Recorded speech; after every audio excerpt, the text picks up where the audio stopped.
uma escolha minha, né? Seguir uma carreira, estar na vara da infância, trabalhar com adoções.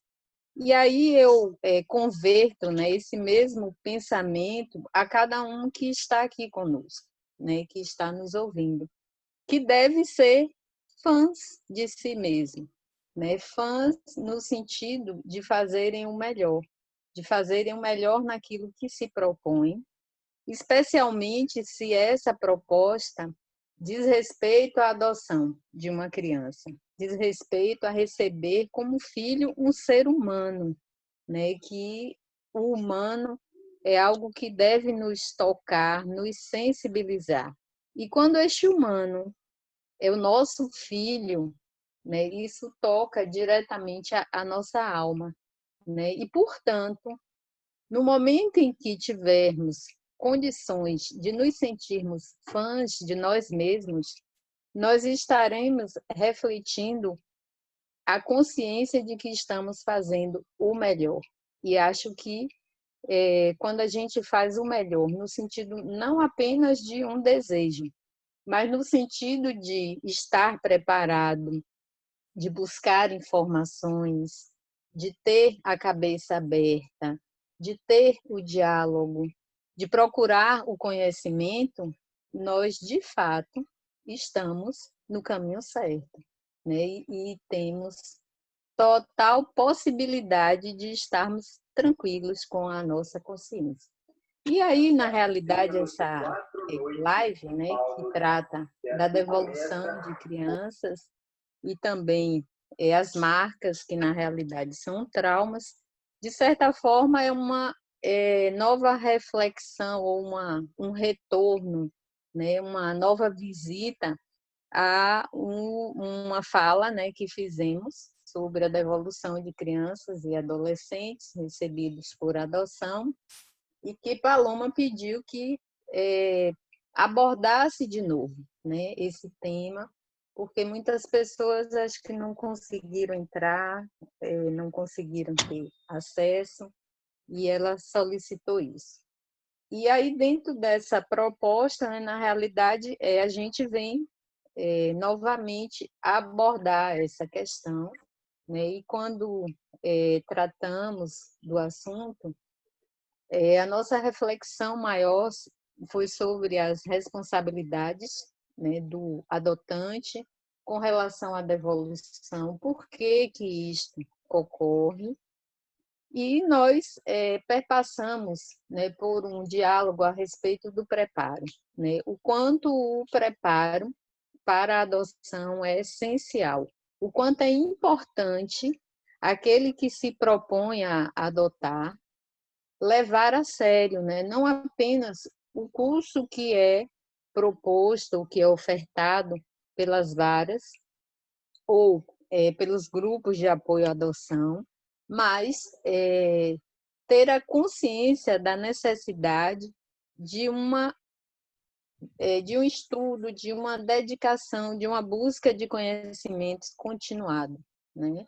Porque não basta apenas um curso, porque certamente quando se tem a criança real e não aquela que a gente simplesmente idealiza, né, como filho que tanto se sonha e que normalmente não se concretiza como nós sonhamos, nem mesmo na concepção biológica, evidentemente, porque lidamos com o outro, e se nós, né, muitas vezes não somos aquilo que sonhamos, quiçá o outro, né? O outro que tem uma individualidade, que tem personalidade, que tem suas questões, ele é o que é, e ele precisa e tem o direito de ser amado pelo que ele é, e ponto, né? Então, quando a gente se depara com o filho real e não aquele que tanto idealizamos,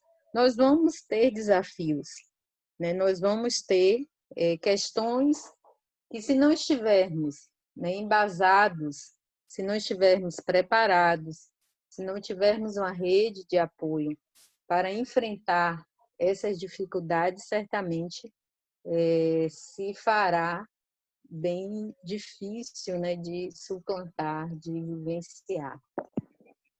E aí eu falava, né, na oportunidade sobre essa necessidade de preparo que é dever do Estado, né, proporcionar, mas é dever também do adotante buscar por outros caminhos, por outros meios. E, assim, certamente quem adotou há 15, 20 anos atrás não encontrava a gama de informações que se tem hoje, né? Hoje, nós, se colocarmos o tema adoção na internet, nós vamos ter, né, um volume imenso de dados, de informações seguras, inclusive de pessoas que vivenciaram isso, de técnicos, né, de profissionais gabaritados, de grupos de apoio, que nos auxiliam, né, nesse caminhar.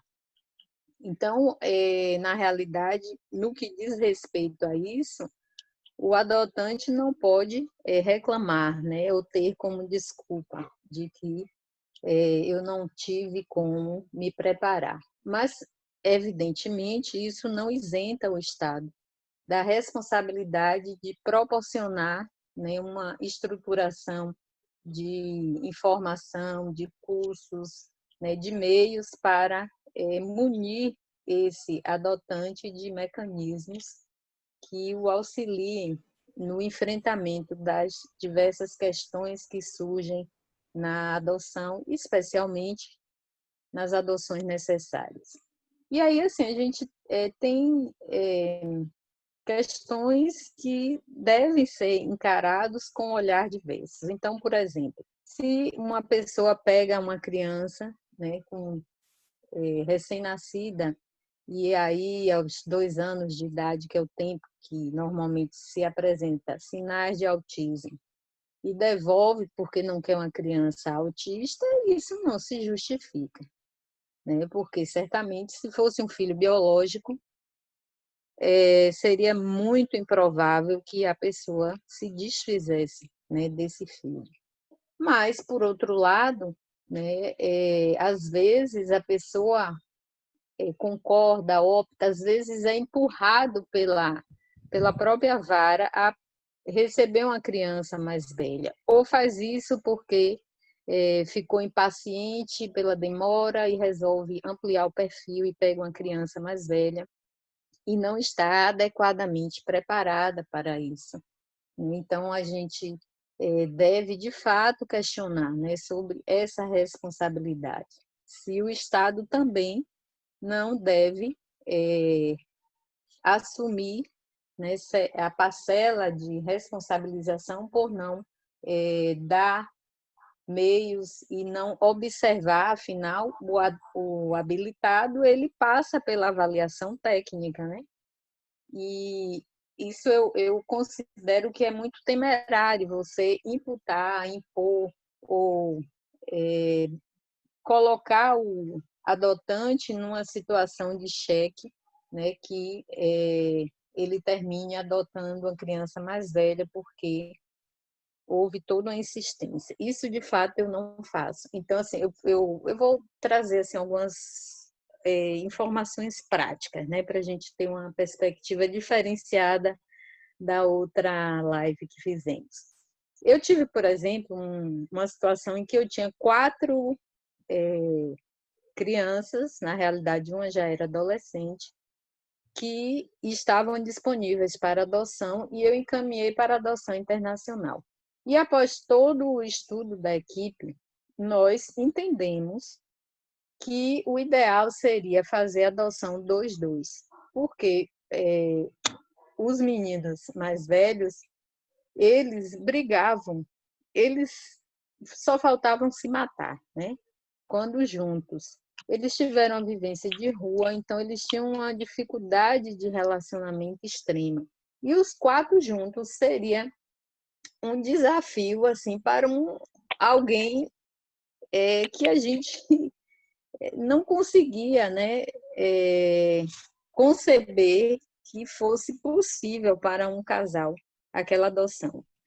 E aí foi feito todo o estudo com os vínculos, e eles verbalizavam que eles não queriam ser adotados juntos, eles queriam ser adotados separados, porque eles não conseguiam se relacionar bem. E aí nós mandamos para a adoção internacional para que fosse feita a adoção 2-2, e que os casais que adotassem mantivessem o compromisso de manter o vínculo, né, que eles pudessem se ver.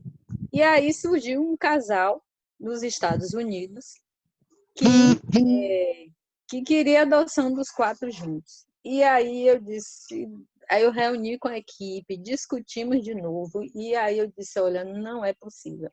E a pessoa que fazia a intermediação, que tem um organismo internacional, e tem a pessoa, né, que intermedia, diferente, como se faz a adoção nacional. Ela me ligou para querer entender, tomar satisfações.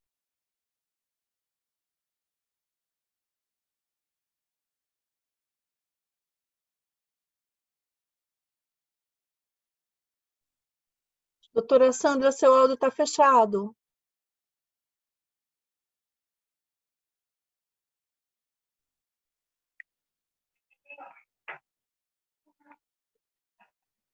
O áudio está fechado. Abriu. Aqui, abriu. Eu acho que fechou aí. Então, não sei se vocês ouviram, né, das que foram para adoção internacional. E nos Estados Unidos, que um adolescente ele é criminalizado, né? Então, como é que eu ia mandar? Eu ia, entre aspas, né, como muitos fazem, me livrar, né, de 4 pessoas e mandar para um país que haveria riscos até de sofrer uma prisão perpétua, né? E eu não concordei com isso. Eu falei, não, é melhor que eles permaneçam aqui do que correr esse risco de algo que a gente está vendo que não tem condições, né? Então, assim, às vezes é muito difícil para o juiz que tem responsabilidade, que tem um compromisso, tomar certas decisões, né? Mas que é preciso enfrentar. Então, do mesmo modo, quem adota, ele deve estar plenamente consciente, e para que haja a consciência das dificuldades que se enfrentam, dos desafios que se enfrentam, ele precisa estar bem informado, né? E isso se perfaz por este caminho da preparação. E aí, muitas vezes, o adotante acha que demora muito e tal, e que, na realidade, essa demora, muitas vezes, é a oportunidade para esse preparo, e isso não é levado a sério, né? Porque, na realidade, uma devolução de uma criança ou um adolescente é algo que traz consequências, marcas que não se apagam na vida daquela pessoa, ainda que se consiga uma outra família, né? Muitas vezes prevalece os sentimentos de sofrimento, de insegurança, de abandono, de baixa autoestima, né? E que isso se transmuda muitas vezes para questões na fase adulta, como envolvimento com álcool, né, com transtornos de ansiedade, né, muitas vezes por conta de tanto sofrimento a pessoa até se leva, né, à automutilação, né, a questões bem mais sérias, né? Então, a responsabilidade que precisamos ter com relação ao outro, especialmente ao outro que é aquele que é o mais próximo de nós, que é aquele que se concebe, né, como filho, deve ser de tal monta como se estivéssemos diante de nossa própria vida, né, que procuramos conduzir com todo cuidado, com todo apreço, com todo afinco, não deve ser diferente em relação à criança que recebemos para tê-lo como filho. Eu não sei como é que a gente vai dividir, a gente passa para a Silvana falar um pouco, como é? Eu posso falar um pouquinho, até pontuando algumas questões, né, já que a gente está com um grupo de 66 pessoas, mas antes eu gostaria de saber quem daqui do grupo já adotou crianças lá de Ilhéus. Poderia abrir um pouquinho, Paloma, a palavra para... Então, fala um pouquinho, Eu. Adriana. Quem mais, por favor? Eu, Eu quem? Benjamin. Benjamin, quem mais? Eu, Cristiana. Eu, Tudo Cristiana. Então, pela ordem, Adriana primeira, Benjamin segundo, Cristiana na terceira. Pode falar um pouquinho? 5 minutinhos, gente. Marcela Paralelo que eu vou falar. Adriana, por favor.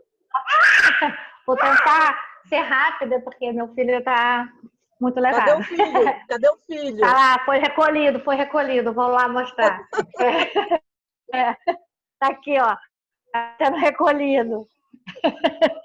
Então, a nossa adoção foi por Ilhéus com a doutora Sandra, e inclusive estou aqui toda feliz de vê-la, de revê-la, mostrei para o João.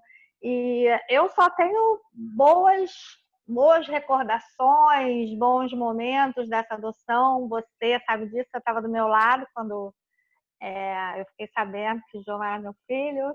Vou chorar. E foi maravilhoso, a doutora Sandra, inclusive nesse momento de pandemia, a gente teve uma notícia espetacular, que o processo do João acabou, né? Que a gente vai ter a certidão do João com o nosso nome, e eu acho que eu não tenho contato com nenhum juiz, a doutora Sandra foi a primeira e a única, e a impressão que eu tenho é de uma juíza maravilhosa, de um coração maravilhoso. O João era um bebê estava completando 8 meses no dia que a gente soube dele por busca ativa, e ele tinha, como dizia lá no papel, né, um atraso motor grave. Ele não sentava, ele não rolava, ele não comia, ele era um bebezinho de 3 meses. E, enfim, até hoje eu agradeço a Deus que tanto eu e o Marcelo, a gente não teve medo disso, e a gente foi buscar o João, e foi lindo, foi na véspera do Natal, uma semana antes do Natal, a doutora Sandra agilizou tudo que ela pôde, foi tudo maravilhoso. E hoje o João tem 2 anos de idade, levado, ele só corre, eu não consigo mais ver o João andar, o João não anda mais, ele só corre, e é isso, foi tudo maravilhoso. Hoje eu descobri, inclusive, que o João tem uma marca que eu tenho no corpo, que eu puxei da minha mãe, que a minha mãe tem, eu tenho, e uma das minhas irmãs tem, e hoje o João estava de costas, eu vi a marca igual a minha.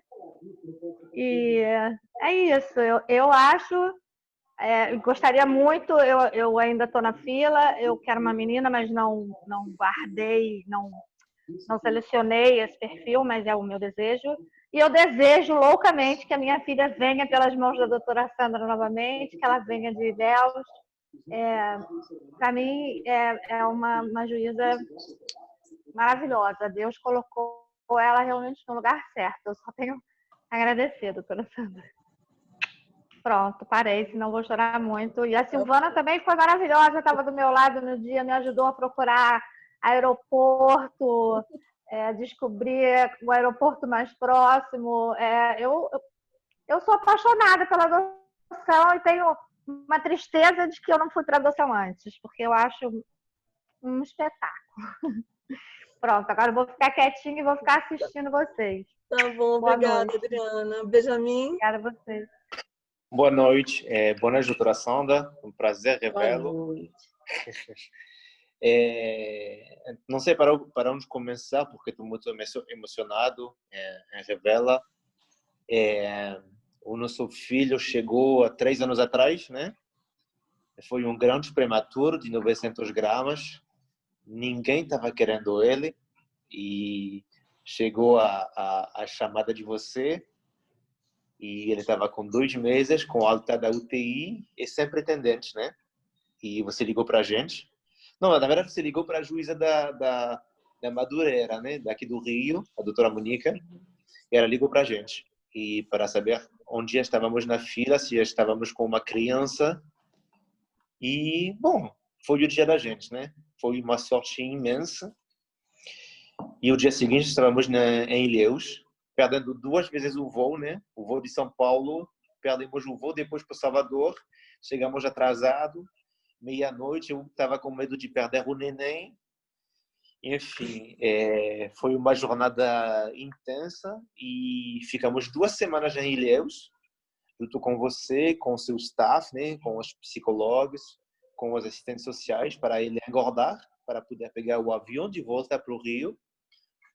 Foi uma experiência extraordinária. Hoje ele tem 3 anos, está com plena saúde, está super bem, ele é lindo demais, levado. Enfim, não sei mais o que dizer, porque foi fantástico. Foi fantástico. Estamos na fila também de novo.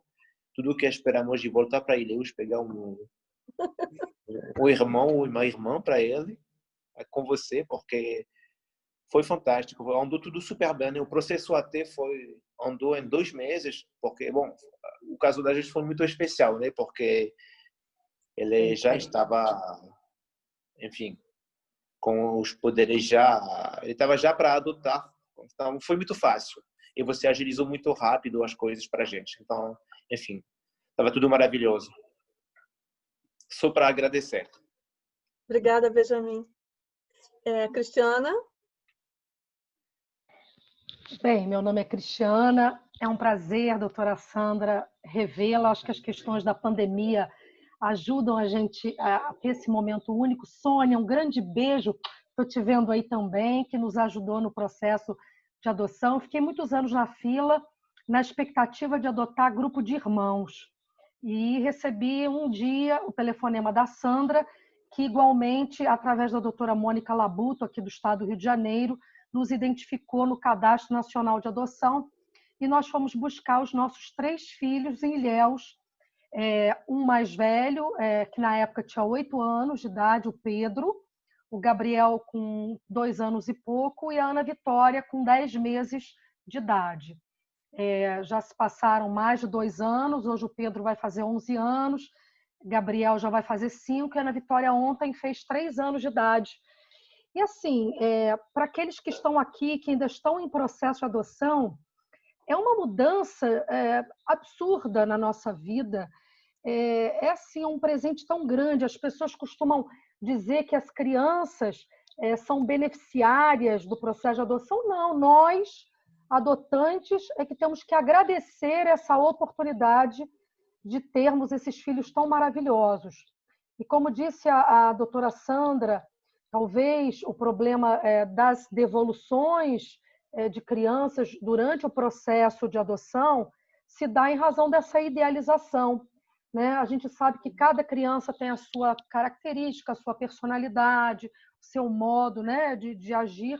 A gente precisa respeitar, como nós somos respeitados, precisamos respeitar. E eu, assim, vou dizer para vocês que a minha família toda, inteiramente, foi agraciada com essas 3 crianças que realmente mudaram a minha vida. Meu pai, logo que eu peguei as crianças, meu pai faleceu 1 mês e meio depois que as crianças chegaram aqui no estado do Rio de Janeiro.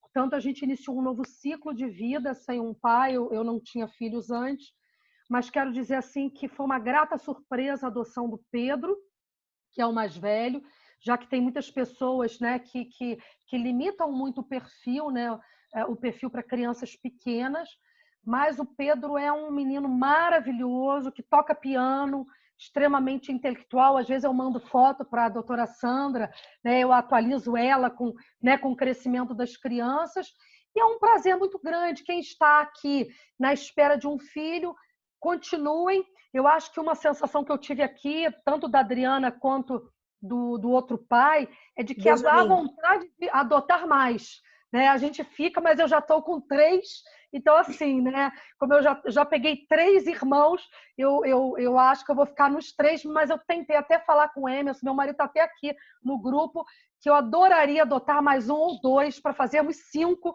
mas a minha profissão, sou defensora pública aqui no estado do Rio de Janeiro, é complicado, a gente trabalha muito, mas assim, é um prazer. E assim, o processo com a doutora Sandra foi muito tranquilo, porque as crianças, no meu processo especial, a mãe já tinha sido destituída do poder familiar, então, como disse o outro pai, a gente aqui também teve um processo muito tranquilo, sem grandes intercorrências.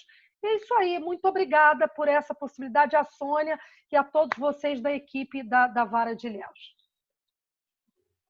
Com os 3 depoimentos de vocês, né, Adriana, Benjamin e Cristiana, que tenho certeza que se Emerson falar vai ser exatamente a mesma coisa, mostram que a doutora Sandra é uma juíza absolutamente vocacionada, né, e é isso que a gente precisa para o Brasil inteiro, que juízes da área da infância e da juventude sejam juízes vocacionados. Ontem nós conversamos também com a juíza do Espírito Santo, com a doutora Patrícia, também uma juíza muito vocacionada, uma pessoa muito voltada à infância, e a pandemia tem nos aproximado de magistrados que a gente tem verificado, né, o quanto são apaixonados por essa causa, que é uma causa que dói, antes de mais nada, né, porque é lidar com o sofrimento humano, mas é uma causa que nos causa também muita felicidade. E aí a gente vai para 2 questões que trazem muita sensibilidade.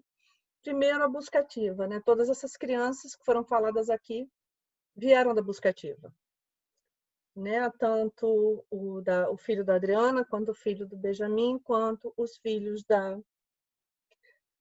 Cristiane e do Emerson. São perfis que fogem do perfil tradicional do habilitado brasileiro, né? São crianças tidas como crianças em O Lei foca ele ali com aquele papel. Oi, gente, os microfones, por favor, mantenham os microfones fechados, né? São adoções necessárias. Criança prematura extrema, criança com algum tipo de necessidade, grupo de irmãos. Então, até cruel a gente falar num momento de pandemia, quando a economia do país está tão lá no fundo, em grupo de irmãos. Mas a gente tem experiências, Brasil afora. Se Luísa estivesse aqui, ela falaria muito bem disso. Eu estou aqui sim, Silvana. Lu, que bom, não estou te vendo. Em divisão de irmãos na mesma comarca. Por exemplo, colocação de 6 irmãos em 3 famílias. Mas é preciso que essas 3 famílias cumpram a obrigação de manutenção dos laços fraternos bem preconizado no ECA. E que essas famílias também não tragam a criança maior como venda casada. Vou levar o bebê de 2 anos e vou levar o de 14, porque se não der certo eu devolvo de 14 e fico com de 2. Não é assim. Porque aquela criança não é um objeto, não é uma cerveja que você compra junto com a Coca-Cola. Tá? Estou comprando a Coca-Cola para dar para não sei quem, porque o que me interessa é a cerveja. Não é assim, você está levando um ser humano, você está adotando um ser humano. E um ser humano não é descartável. Os danos que uma revitimização, que um novo abandono vai causar numa criança e num adolescente é de extrema profundidade. Aquela criança ou aquela adolescente nunca mais vão acreditar na família. Por mais que façam terapia, psicoterapia, a crença num pai e numa mãe vai ser perdida para sempre. Então a gente não pode fazer experiências. Lembrando também que, além da crueldade extrema que se pratica com a criança e com o adolescente, existe ainda a exclusão do Cadastro Nacional de Adoção, do Sistema Nacional de Adoção para todo e sempre. Ah, doutora Silvana, não existe prisão perpétua no Brasil, mas a exclusão é para todo e sempre.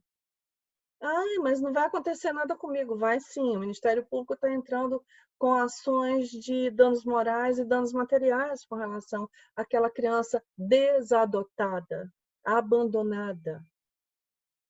Porque nós somos os adultos da relação e a gente precisa se colocar nesse lugar de adulto.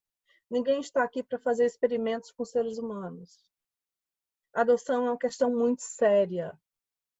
O nosso lugar de pai e mãe deve ser assumido com os filhos biológicos que nos chegam por gestação natural e com os filhos que nós adotamos. Acredito eu, por ter as 2 realidades, que quando adotamos a responsabilidade é ainda maior.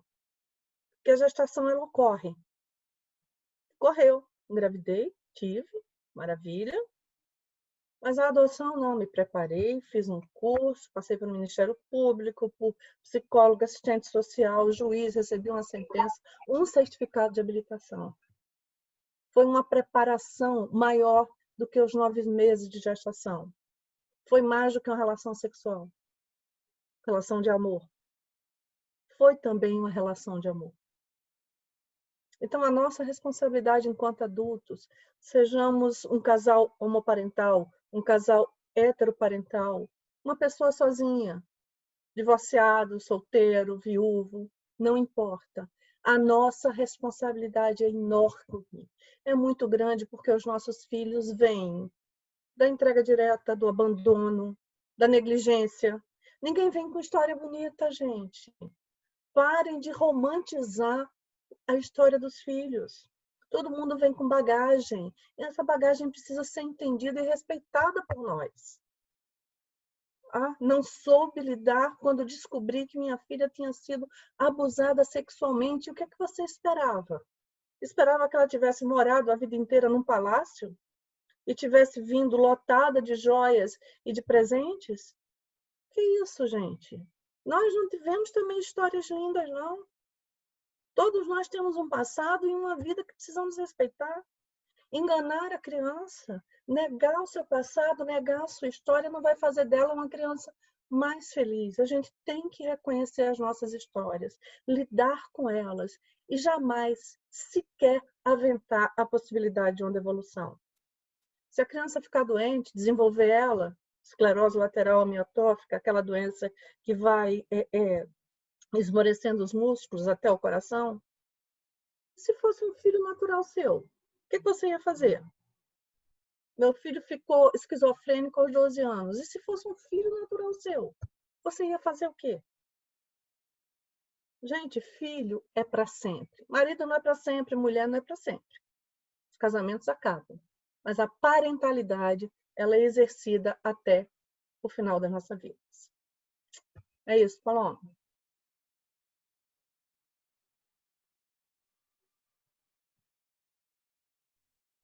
Muito obrigada, doutora Silvana. Realmente, filho é para sempre, né? Filho não é uma brincadeira. Quando o adulto se propõe a adotar, ele também tem que se propor a tudo que vem, né? A tudo que vai vir. Tem coisas que nós sabemos e tem coisas que não sabemos. E parar também de se vitimizar, né? Muitas vezes o adulto fala, eu fui enganado. Eu não sabia. Não, você sabia que você tinha que estudar. Quando nós gestamos um filho, nós não fazemos o pré-natal?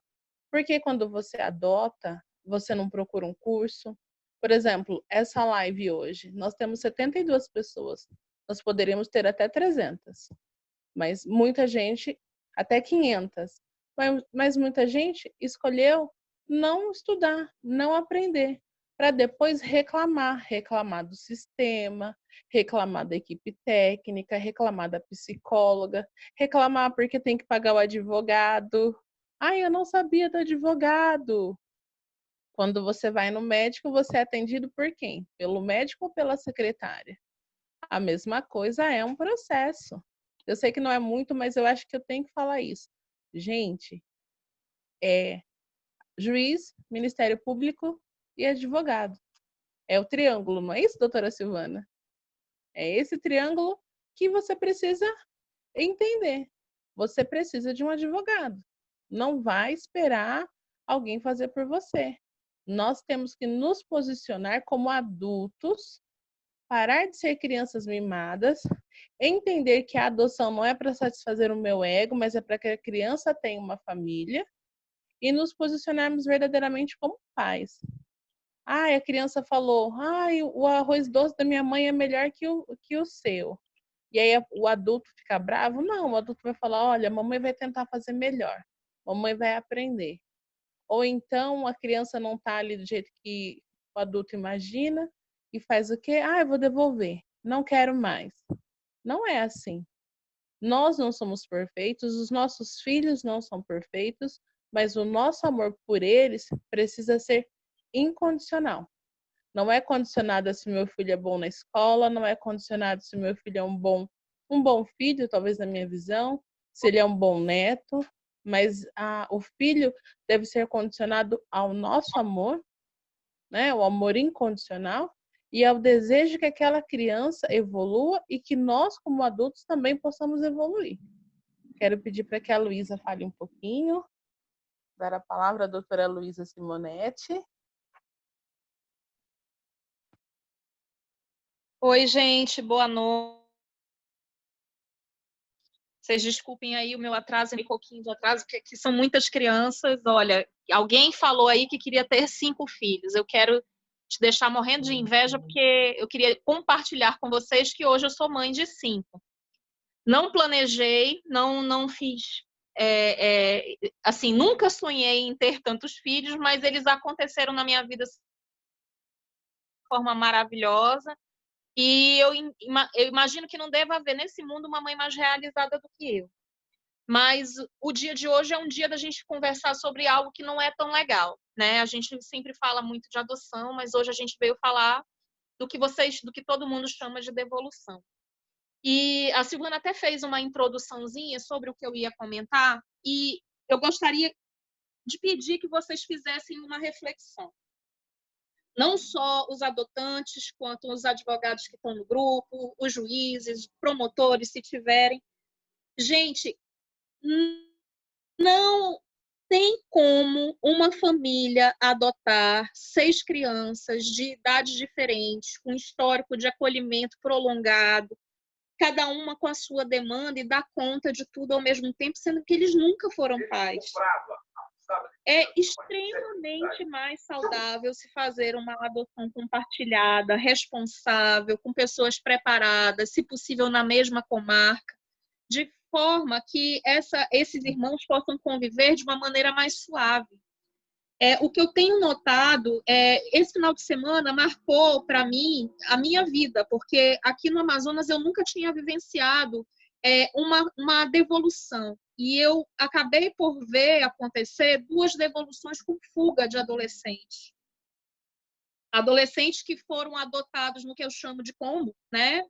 Juntou todos os irmãos, os adotantes de olho nos pequenininhos, foram lá e acordaram levar todos juntos, porque não havia outra opção.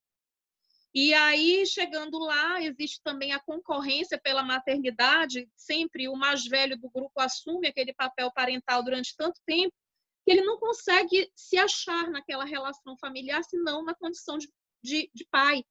E começa a competir, ou com o pai ou com a mãe, dependendo se é homem ou mulher, né? E aí aquilo começa a trazer diversos problemas, somados aos problemas da adolescência, somados a todo o prejuízo acadêmico que a criança já acumulou por tanto descaso de todo mundo que cuidou dela até então.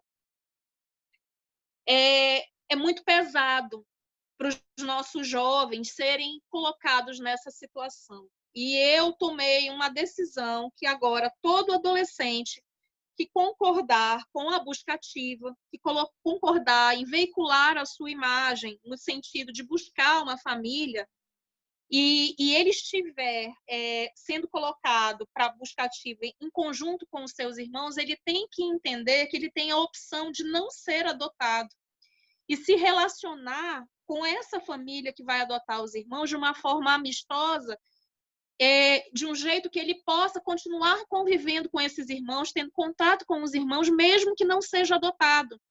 E vocês sabem por quê? Porque quando ele não é adotado e que ele é devolvido para o abrigo, e já havendo a destituição do poder familiar, não há nada que obrigue esses adotantes a manter o contato desse adolescente com os irmãos que vão ficar.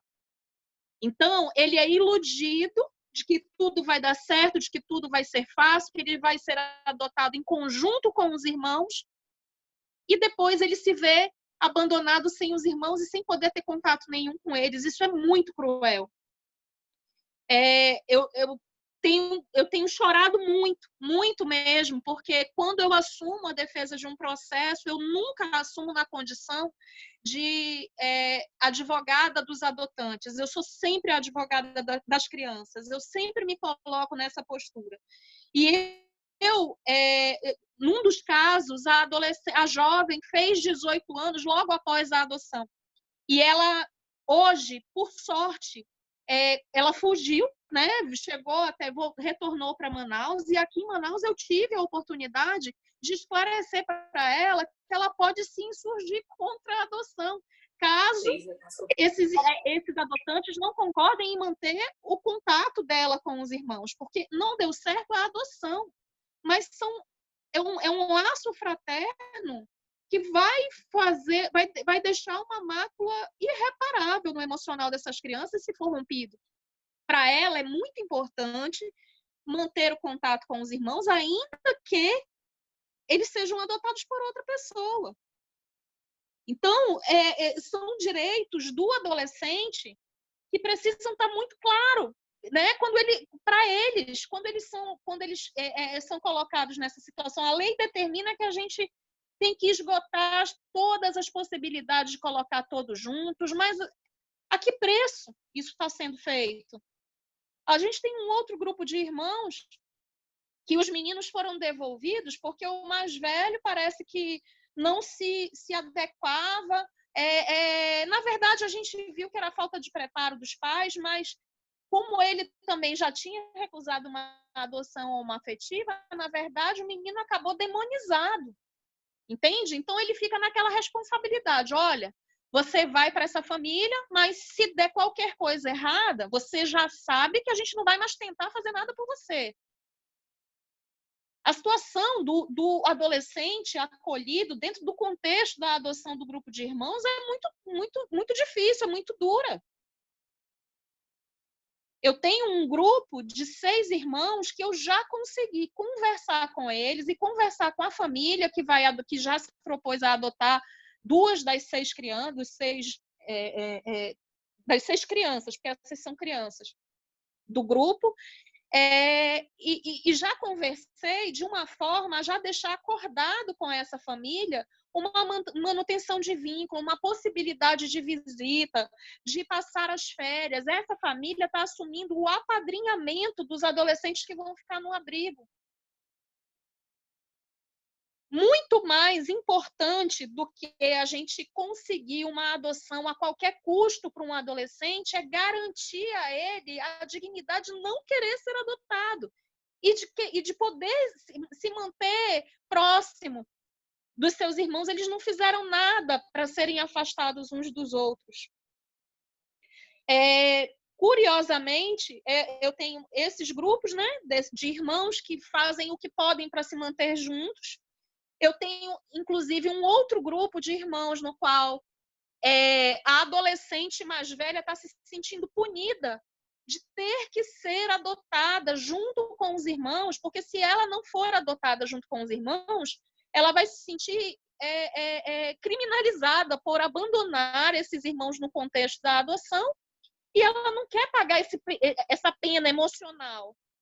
Ela acha que se manter junto com os irmãos na verdade, está puxando ela para trás, está impedindo com que ela voe mais alto. Ela gostaria de fazer coisas na vida dela que a obrigação de cuidar daqueles irmãos está sendo um peso. E ela não quer isso. Foi colocada numa situação na qual o grupo todo foi adotado e sim surgiu não contra as pessoas dos adotantes. Ela deixa isso muito claro. Ela só não quer ser adotada.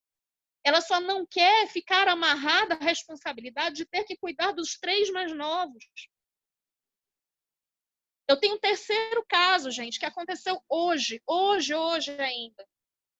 A adolescente venezuelana, aqui eu não sei como é que está a situação no resto do Brasil, mas Manaus está tomado de venezuelanos nas ruas.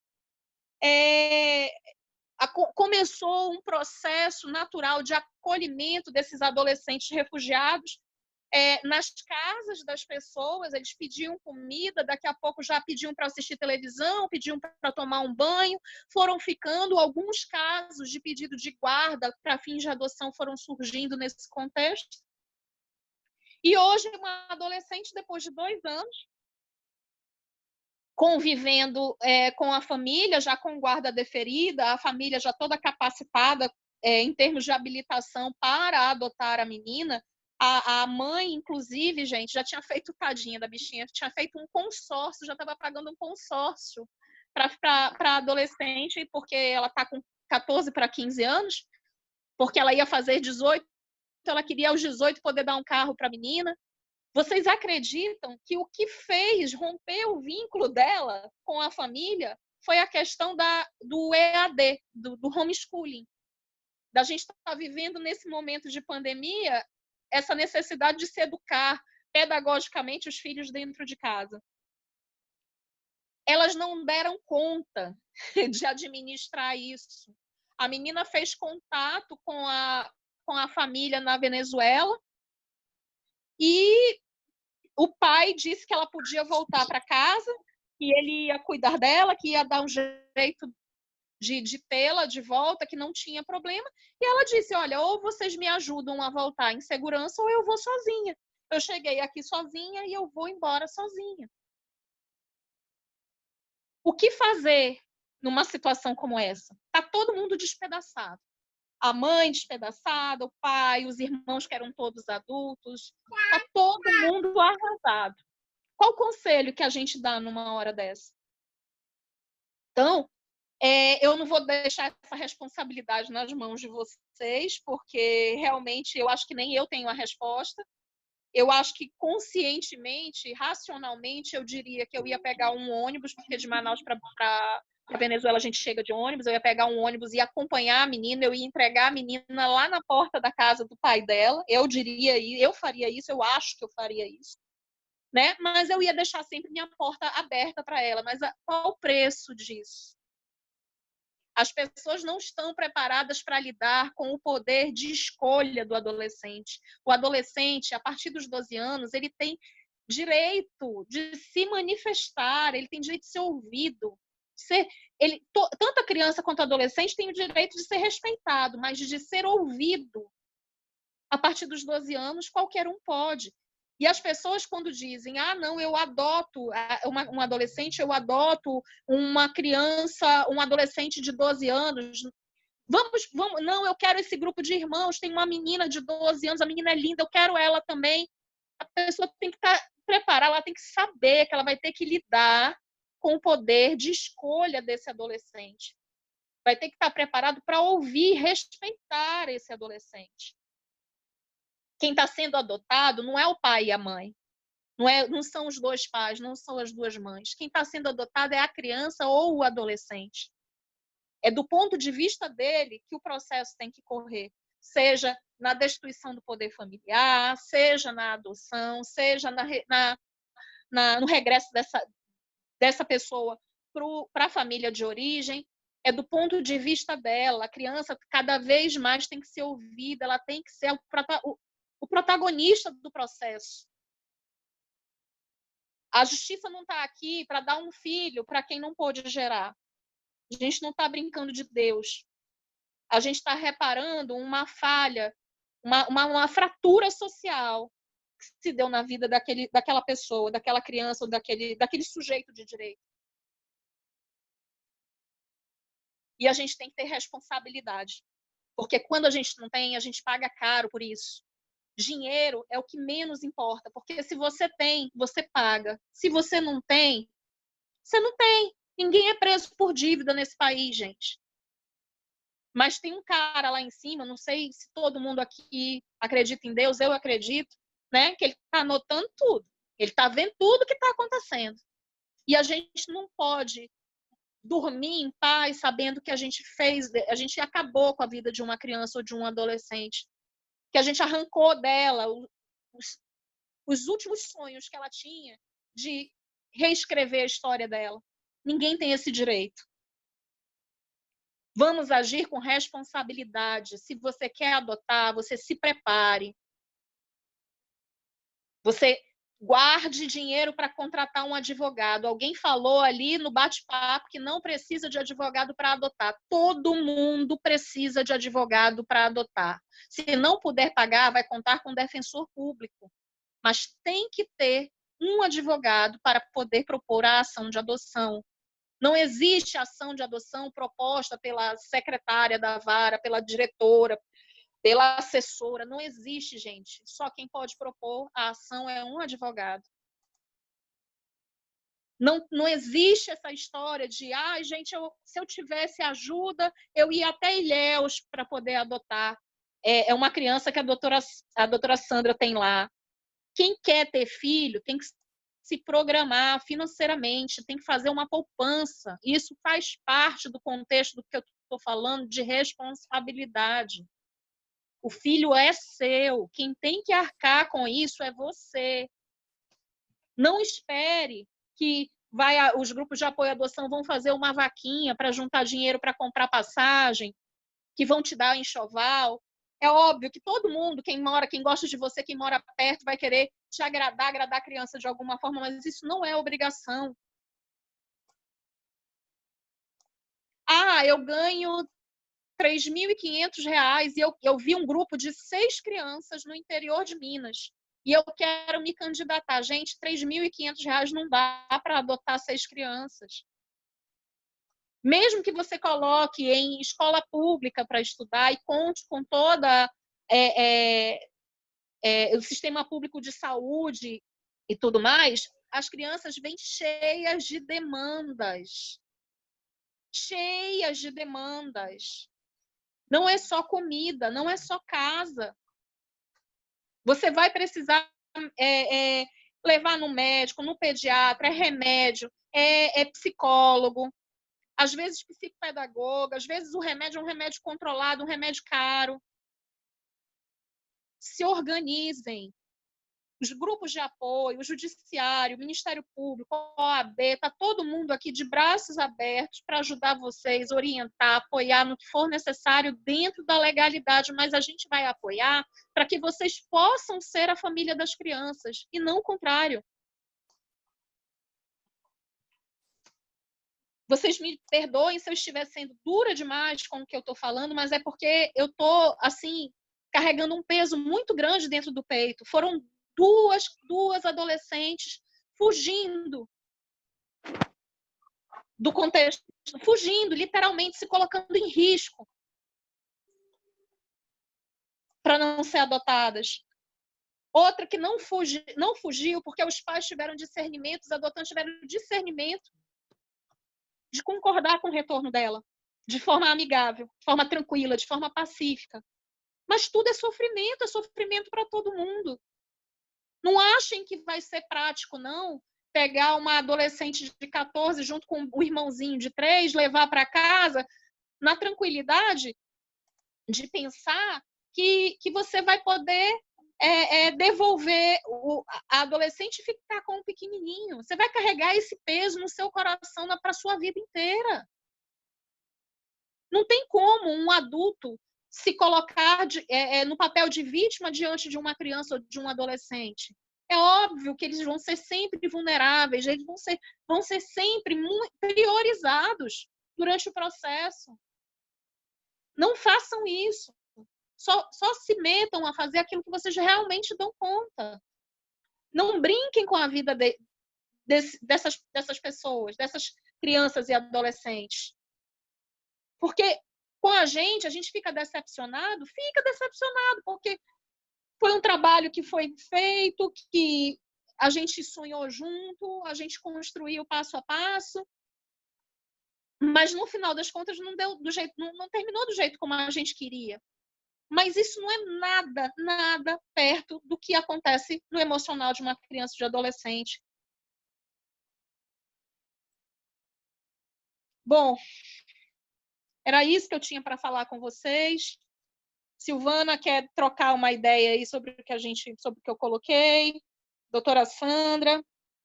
Eu queria pontuar algumas questões que você colocou aí. Primeiro, com relação à opção, né, do adolescente ou mesmo da criança de não ser adotado, né? Me parece que da mesma forma que nós temos uma mito, né, do amor materno, de que toda mulher quer ser mãe, quer ser o filho, nós também temos um certo mito, o próprio sistema, né, trabalha nesse sentido, de que necessariamente o adolescente quer uma família. E não é verdade, né? Às vezes, o adolescente ele já está apropriado da realidade, do contexto em que vive e que sua aspiração não é mais adentrar em uma família de pessoas as quais ele não conhece, não tem nenhum contato. O desejo dele é ter a sua independência e formar a sua própria família, né? Ter sua mulher, o seu marido, seu companheiro, ter alguém e formar a sua família ou não, né? Então, nós, da mesma forma que estabelecemos e temos ainda isso no inconsciente coletivo, um modelo, né, de uma família, um modelo de uma estrutura, a gente também vivencia essa ideia sem o cuidado com as peculiaridades e as individualidades de cada um. Então, eu tenho adolescentes, né, que desde pequenos, em torno de 6, 7 anos, nutriam um sentimento pela mãe, né, e que não admitiam ser adotados, e que fizemos um trabalho, um preparo, né, tanto com psicóloga designada para isso, e ele nunca aceitou ser adotado, né, tanto que, quando chegou a certa idade, a gente fez a reaproximação com a mãe, né, para que ele tivesse um vínculo, e aí incluí no Minha Casa Minha Vida, foi fazer estágio, depois foi contratado, trabalha num supermercado, tem a casa dele e tem a vida dele, porque ele nunca quis ser adotado. A gente também precisa entender isso, embora haja necessidade, né, de colocar a criança diante da possibilidade de adoção e mostrar, né, as vantagens reais que de fato exigem que há o direito à convivência familiar, mas é preciso também respeitar a individualidade. Um outro ponto que eu questiono também dentro desse contexto é que nós temos todo um sistema que, embora abordemos que a adoção é a busca de uma família para uma criança, né, nós ainda trabalhamos num contexto no qual o pretendente ele escolhe a criança, né? Então, assim, por exemplo, falando de quem está na Bahia, né? Um campo que eu conheço, sei onde estou, sei como temos pessoas que são negras, que são mulatas, né? Que têm uma etnia e que muitas vezes os pretendentes não querem uma criança negra, né? Então, é dado ao pretendente uma escolha. No entanto, a abordagem que se faz à criança, da família que ela deseja, principalmente quando se trata de uma criança que já tem um discernimento, que já tem uma certa idade, isso é essencial, né? Eu não entendo qual a surpresa, né, de se imaginar que não se deva questionar e que a criança não participe, já que ela é a maior interessada, que todo o sistema funciona para dar uma família a ela, que ela não tenha o direito de pensar, de refletir e de amadurecer a família que ela quer. Então, por exemplo, nós não podemos impor à criança, por exemplo, uma família, né, que tenha somente a figura da mãe ou que tenha somente a figura do pai, se essa criança deseja ter pai e mãe. Não é possível isso, não é possível, por exemplo, uma situação que a gente analisa, questão religiosa. Então, como é que você tem uma menina de 11 anos que adora usar shortinho, que gosta de dançar funk, que gosta de rebolar, que está querendo já pensando em namorar, e você vai inserir essa menina numa família que é evangélica com padrões absolutamente rígidos? Isso vai dar certo? Não vai dar certo nunca, né? Então, isso precisa ser amadurecido.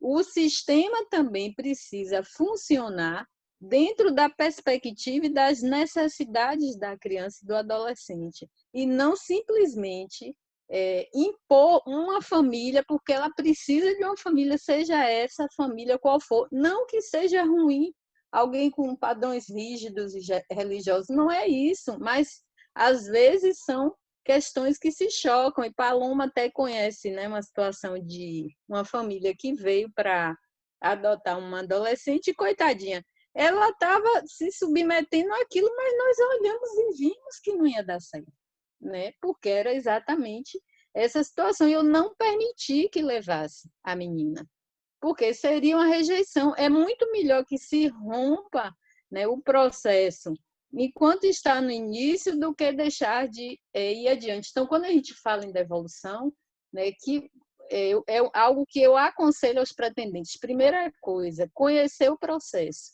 Então, todos que vão adotar lá em Ilhéus, eu dou acesso ao processo e mando ler o processo. Ler todos os relatórios. Se a criança tem um problema respiratório, se a criança é difícil, se tem um comportamento, tem que conhecer. Isso é fundamental. E aí, se você não quer, diga, não quero, não tem problema. Eu não vou me zangar nem me aborrecer. Então, quanto antes se rompe, né, algo que não vai adiante, melhor. Porque se a criança ou adolescente está na família há 4 meses, é péssimo. Se está há 6 meses, é muito pior. Se está há 2 anos, é inconcebível. Então, quando você coloca, Luísa, aí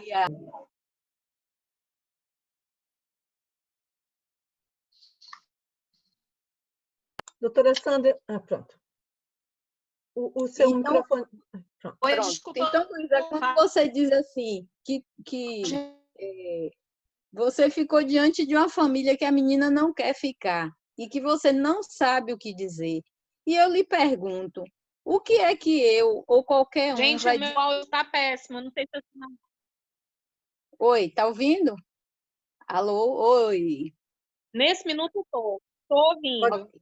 Pode Então, falar. Lu, eu dizia o seguinte, que quando você coloca que a história dessa família, que a menina diz que não quer mais ficar, né, depois de 2 anos, e que você não sabe o que dizer a essa família, que você expõe o sofrimento dessa família. Então, eu te pergunto assim, em termos de reflexão para todos nós, e o que dizer à criança que não fez a maioria das escolhas e que foi inserida numa família, numa promessa de felicidade, né, de encontrar um ninho, um amparo, de que não tem rumo, não tem trabalho, não tem lar, não tem casa, não tem nada estruturado, e ela simplesmente é devolvida, né? Então, assim, a gente inverte. Se isso que você coloca, esse abandono da família, que sente ao não ter mais, né, essa menina que a rejeita, imagine o contrário, né? O que dizer, como refletir o sentimento e o sofrimento de uma adolescente,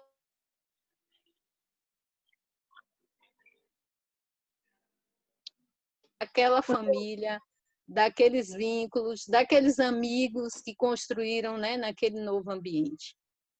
Então, isso é realmente muito difícil. Não, nesse ponto a senhora está certíssima. Foi um dos casos, inclusive, que eu relatei também. Teve um grupo de 4 irmãos que a causa dita como da devolução seria o menino mais velho, por conta de questões de relacionamento. A gente sabe que era a falta de preparo da família e tudo mais, mas a única coisa que eu pude dizer para ele, que eu venho repetindo desde então, é que ele não tem culpa do que aconteceu.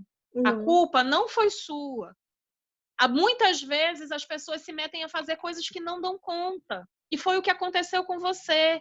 Todos erraram com você. Inclusive eu errei com você, que permiti que você fosse. Mas era uma oportunidade, podia ter dado certo. Né? Ele passou realmente 4 meses com essa família. Eles passaram 4 meses com essa família. Mas e as reclamações dessa família com relação a ele eram as mais absurdas. O menino sonhava em ser policial, a mãe tinha pavor disso, pavor da possibilidade. Porque o menino quer ser policial, eu não quero ter um filho policial, eu quero que ele estude. Gente, se eu adotar um adolescente e esse adolescente disser para mim que ele quer ser policial, eu vou dar todo o recurso do mundo para ele ser o melhor policial do mundo. Imagina a virada de vida que ele vai dar na vida dele, que ele vai ter oportunidade de ser o que ele sempre sonhou, esse sonho está ao alcance dele. E você consegue ajudá-lo a realizar. Imagina quantas mães, eu não sei, sou mãe de 5, mas eu não tenho certeza absoluta de que eu tenho condições de realizar todos os sonhos dos meus 5 filhos.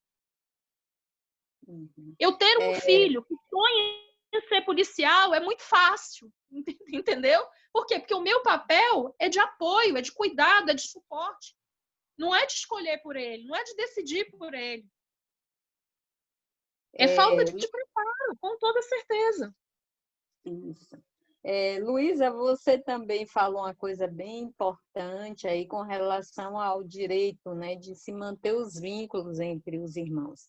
E aí você teve uma fala assim, bem contundente do irmão mais velho que é proibido, né, de ver, que é um direito dele. E aí, assim, tem o outro lado da questão, o direito dos pequenos também, né, dos que ficam na família, de terem um contato e de nutrirem esse vínculo afetivo com os irmãos mais velhos.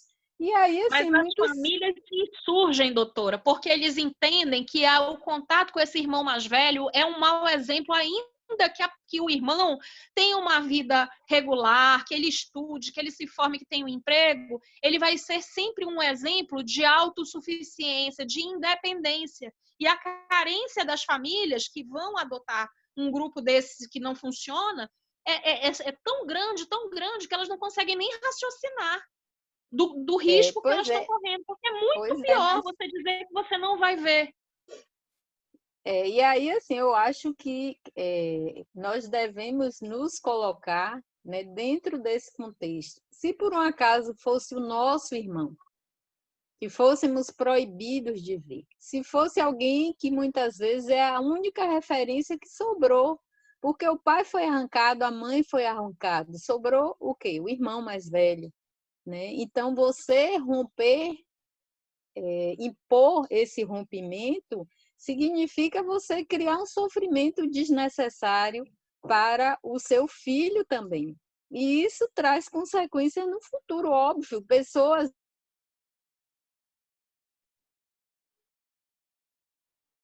na sua convivência, na sua essência, futuramente elas vão ferir também.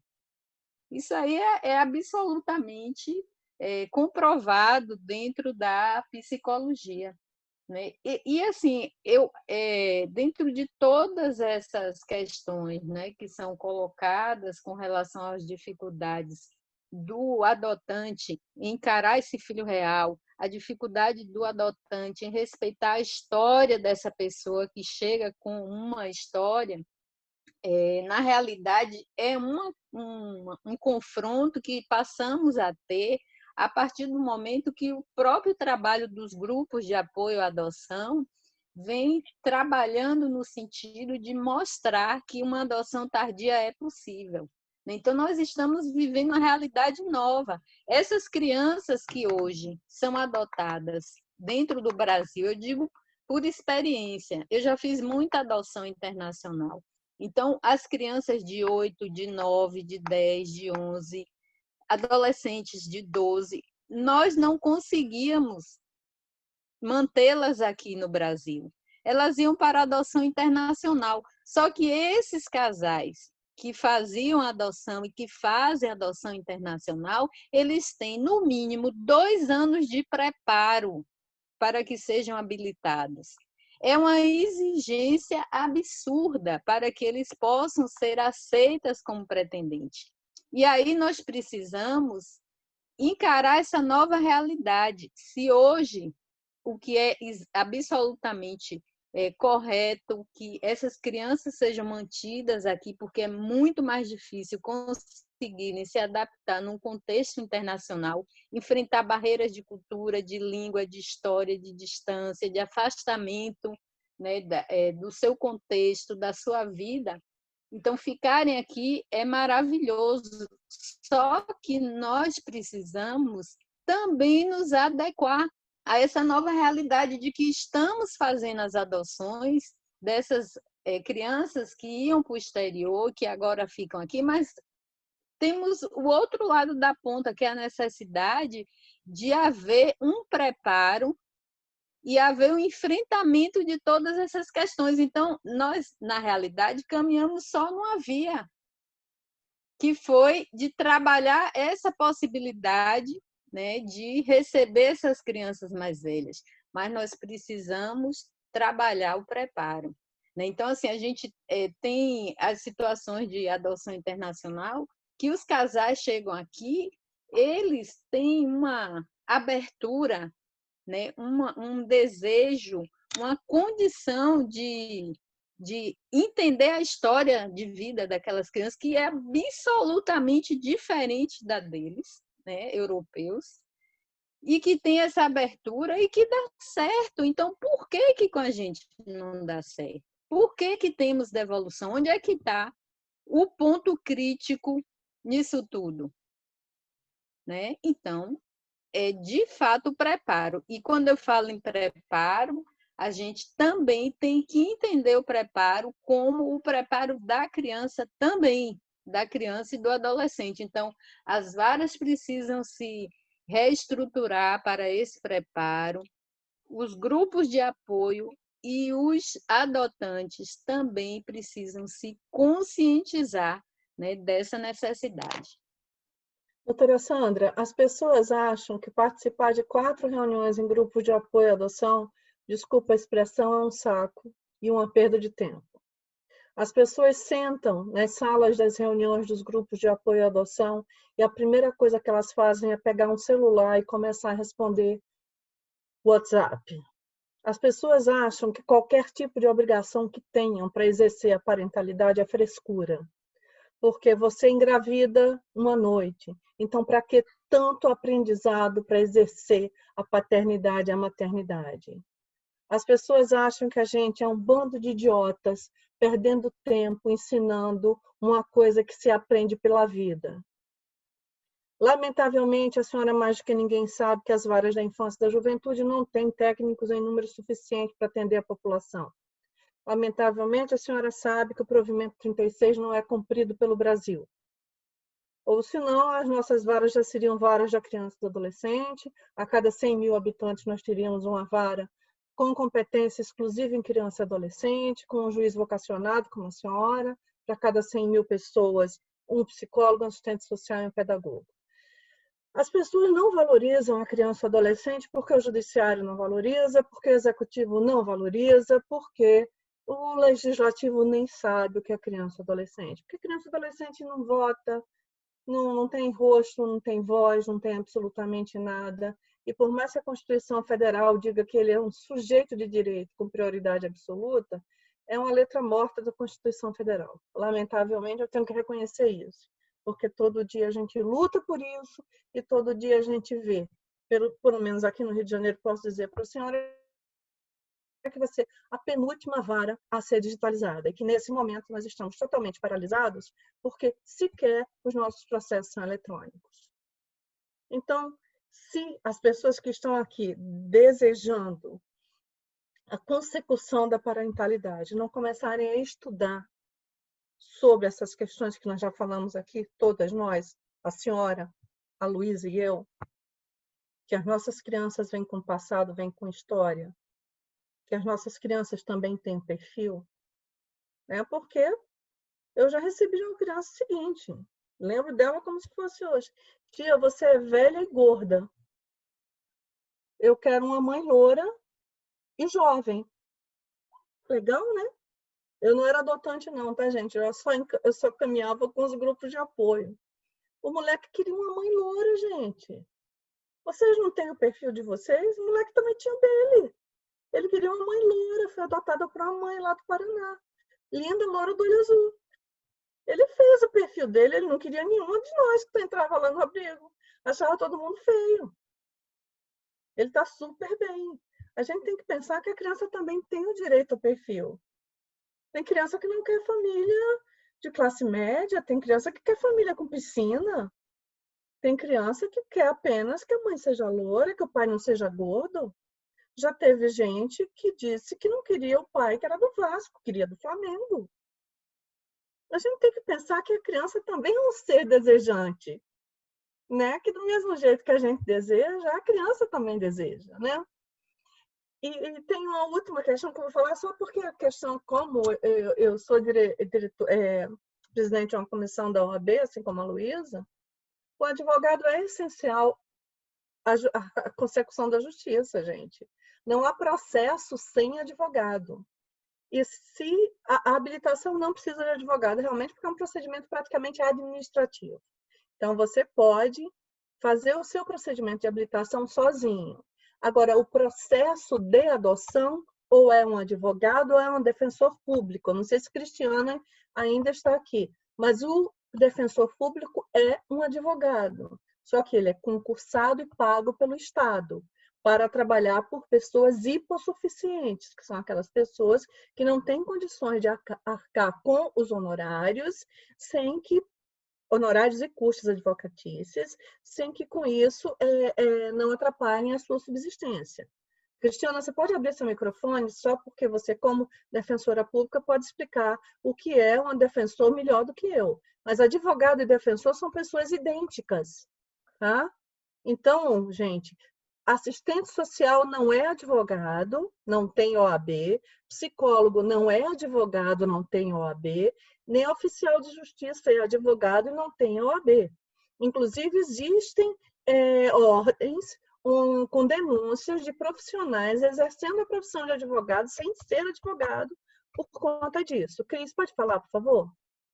Agora, Silvana, aqui em Ilhéus, eu aplico o artigo 166. Sim, até coloquei aqui, doutora Sandra. Até coloquei aqui. Quando a criança é destituída do poder familiar.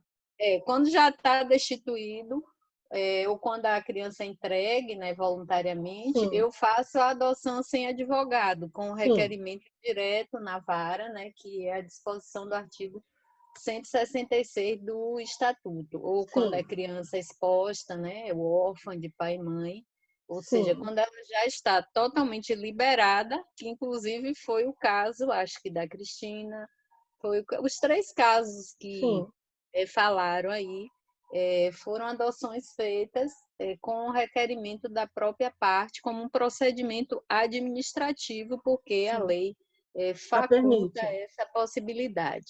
Eu, inclusive, copiei o artigo da lei e coloquei aqui, dizendo que é o único caso em que o Estatuto faculta. Nos demais, ou o advogado ou o defensor público.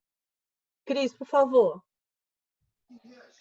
Bem, eu acho que a importância do advogado e do defensor público é até para compreender o Cadastro Nacional de Adoção. Eu acho que toda pessoa que tiver dúvidas, né, quanto a esse processo de habilitação e sua inserção no cadastro, deve procurar o defensor ou o advogado, justamente para ter o aclaramento desse sistema de justiça, que ele parece simples, mas não é. Então, a priori, eu vi muitos comentários aqui no bate-papo de pessoas que já estão há bastante tempo, nunca foram chamadas, né? Talvez não conheçam a busca ativa, o mecanismo de busca ativa. Então, acho sempre importante procurar um advogado ou até a Defensoria Pública para esses esclarecimentos. O que a doutora Sandra disse procede no sentido de, se já tem uma criança, né, que já está liberada, né, num processo prévio de destituição do poder familiar, enfim, naquelas hipóteses que o Estatuto da Criança e Adolescente permite, de fato, não há necessidade para requerer adoção de ter um advogado ao seu lado. Você vai diretamente na serventia do juízo, como eu fiz junto a Ilhéus, eu vou requerer, então, o pedido de adoção e eu realmente não precisei do patrocínio de um advogado. Mas a gente tem outras hipóteses, por exemplo, regularização de guarda, pedidos e ações em que a própria parte pede a adoção com a destituição do poder familiar dos pais. Então, são processos mais complexos que exigem o patrocínio de um advogado ou de um defensor público. Então, numa situação já clara, realmente não precisará. Mas em outras circunstâncias, em outros tipos de processo, de fato, haverá necessidade dessa assistência jurídica. Eu sempre acho importante, quando a gente não tem o domínio da situação do processo de adoção, procurar informações acerca daquilo que você está se propondo a fazer. A doutora Sandra, como juíza, ela mesmo declarou que ela permite que o adotante conheça o processo de destituição do poder familiar e conheça todos aqueles relatórios que, evidentemente, foram ali colocados. Eu acho que essa transparência é essencial para que você saiba exatamente, né, aquilo que você está se propondo e aquelas crianças que vão ser inseridas definitivamente na sua família. Eu acho que, de toda sorte, é sempre importante procurar, sim, uma informação maior daquele processo ou daquele sistema de justiça. Obrigada, Cristiana. Obrigada, doutora Sandra. Paloma, Luísa. Luísa que é a condutora, Paloma? É a Luísa. Eu quero pedir para a Yara abrir o áudio dela. Desculpa, Yara? Silvana, não escutei o que você falou, só ouvi Luísa. Não, perguntei se você que era a condutora ou a Paloma. É a Paloma. Ah, então sou eu. Luísa disse que sou eu. Yara, abre o seu áudio e o seu vídeo. Eu quero que a Yara, como uma das representantes do grupo de apoio, fale um pouquinho sobre esse trabalho que tem sido feito em relação a evitar as devoluções. Boa noite, pessoal. Devolução é um assunto muito, muito difícil, né, de ser falado e muito necessário, né?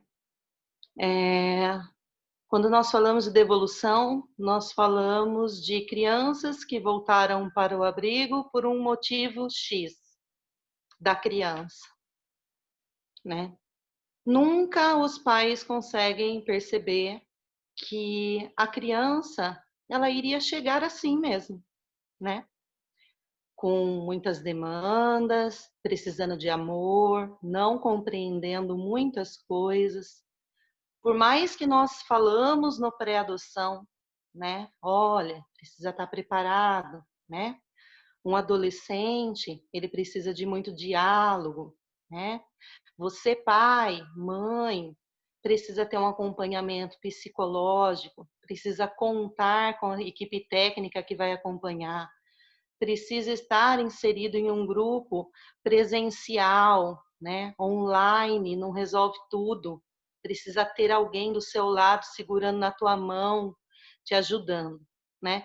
E nós vemos ao contrário as devoluções, né? Nós vemos que os pais que devolvem os filhos, eles não aceitam ajuda, né? Então eu queria falar um pouquinho diferente do que o pessoal abordou no grupo, né? Eu queria falar hoje para os pais que estão esperando seus filhos, né? O seu filho pode estar no abrigo já te esperando também, né? Que vocês precisam contar com esta rede de apoio, precisam contar com grupos presenciais, precisa dialogar, está doendo, está angustiado com a demora, com a morosidade, precisa chegar no coordenador ou qualquer pessoa do seu grupo presencial e começar a falar, olha, eu estou mal, né? Eu me sinto assim. Porque esse preparo, ele não é só quando o filho chega, ele é antes do filho chegar. Estou pensando em abrir o perfil para adolescente. Me ajuda? Tem psicóloga no grupo presencial? Não tem. Vamos buscar uma online, então. Nós precisamos aprender a dialogar, né? Antes do filho chegar. Porque depois que o filho chega, nós temos que correr atrás do que nós não nos preparamos, né? Eu queria contar para vocês sobre um caso de uma mamãe que vem me procurar. Ela gravou um vídeo para mim e ela estava no grupo online. Eu não cheguei a perguntar para ela em que presencial ela estava participando, porque ela veio tão desesperada, falando, Yara, acabou. Agora acabou. Eu falei, mas o que acabou? Vamos conversar? Aí ela me mandou o vídeo. Então, a menina estava sentada no cantinho, olha só, gente. Menina de 10 anos, sentada no cantinho do quarto, chorando, cabeça baixa, e a mãe falando com ela, e ela virou e mostrou a língua, e a mãe falando.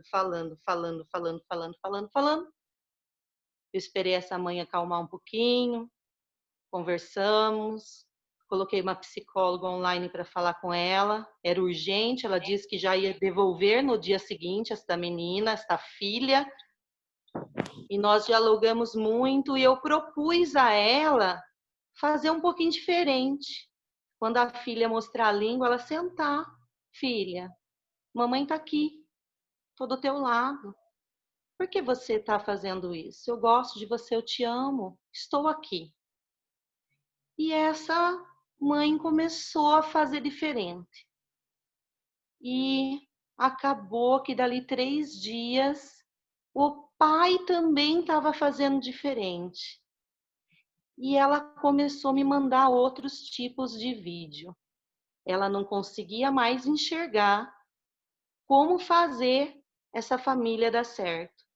Tanto é que ela me procura no momento para falar acabou. E ela se dispõe a ouvir. E quando ela se dispõe a ouvir, ela realmente ouve. Ela limpa o coração dela. E ela vai lá e ela age com a filha de maneira diferente. E quando ela age diferente, a filha age diferente com ela. É sempre assim? Não. Nem sempre vai ser assim. Porque os nossos filhos, eles chegam com muitas dores. E nós, pais, nós precisamos estar preparados para isso. Então, nós temos que aprender a ouvir também. Quando nós vamos em 4 reuniões, entra numa live, ouçam, né? Vocês, pais, vão precisar de ajuda no pós-adoção. Só que essa ajuda, ela começa no pré-adoção. Então, nós vamos ouvir. Por que que hoje a live está falando de evolução e citou várias vezes quarteto, trio, adolescente? O que eu, pretendente, preciso saber que eu não sei? Um adolescente pode pedir pela família biológica? Pode. Como eu vou agir? Então, eu tenho hoje lives, grupo online, o presencial online não substitui o presencial nunca. O presencial para chegar e sentar e falar, abri o perfil até 11 anos e tô com medo. Se falar que quer a mãe ou pai biológico, como que eu vou reagir? Então, nós precisamos ouvir. Adolescentes têm medo de ser abandonado novamente? Como que eles podem se comportar perante esse medo? Eles podem agir que nem aquela menina estava agindo, mostrando a língua? Será que isso pode acontecer? Será que isso vai acontecer com você? Como você vai reagir? É teu filho. Teu filho chegou, teu filho passou por um abandono, teu filho tem demandas, precisa de afeto, precisa de colo, precisa de maternagem, de paternagem, precisa de pai e mãe, precisa de amor. Você está disponível para amar? Porque para estar disponível para amar, nós precisamos começar a ouvir e a pensar no perfil que nós abrimos. E não abrir perfil por impulso, né? Estou numa busca ativa. Estou com medo, saí 3 anos do perfil. Vou procurar o pessoal da live que estava online conversando. E aí eu vou conversar com eles porque eu estou com alguns receios. E eu quero saber também o que perguntar para a vara adequadamente. Então, vocês vão procurar ajuda e ouvir. Enquanto nós, apoio, e vocês pretendentes, nós não estivermos juntos, conversando, dialogando, essas indicações de pretendentes que agem por impulso, motivados sem entender a realidade desta criança, deste filho que vai chegar, vai continuar acontecendo as devoluções. Vocês acreditam que devoluções só acontece com adolescentes, trio, quartetos e crianças que têm muitos traumas, onde os pais não estavam preparados para esses traumas? Porque há um mês atrás, eu acompanhei um casal que devolveu um bebê de 3 anos. Dentro do perfil do casal. E foi muito triste. Porque o bebê chorava, porque ele não conseguia trocar a fralda, não deixava trocar a fralda, porque ele só gritava enquanto o pai queria dormir, porque ele era bebê.